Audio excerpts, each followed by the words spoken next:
You can't go a week without reading a good news story in the newspapers about house prices rising. But while this is good for estate agents, it's really not very good news for people who are starting out and trying to buy their first homes.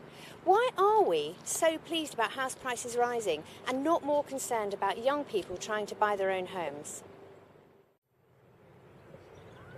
I recently produced a report which shows that the average price of buying your own house actually rose twice as fast as the average income in the past decade.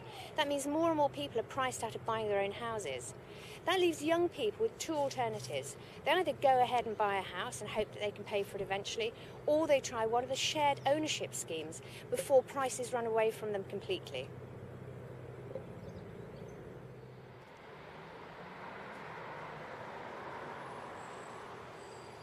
Shared ownership schemes like this allow you to buy part of your home and rent the rest. So that actually lets you get a first step on the housing ladder at a reasonable rate. But I think most Londoners, even so, would find this unaffordable.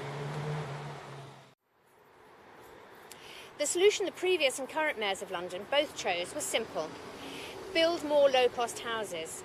If only they could push councils and property developers hard enough, they'd make sure that supply met demand and the prices would stabilise. But they never met their targets.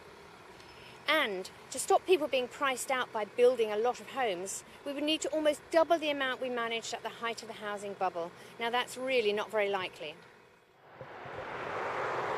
I'm here at Coin Street, where a community cooperative has actually built affordable housing.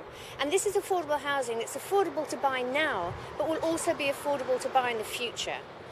And I've written a new report. The Mayor seems to agree with me that community cooperatives are the way forward to building some of our affordable housing. And this report actually describes how it can be done here in London.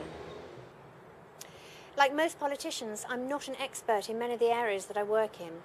But I have talked to experts in housing and economics, and more importantly, I've listened to them. And the results of those discussions are in the report. The link is on the screen below. Please do read it, and if you've got any comments, any suggestions, I'd be happy to hear them.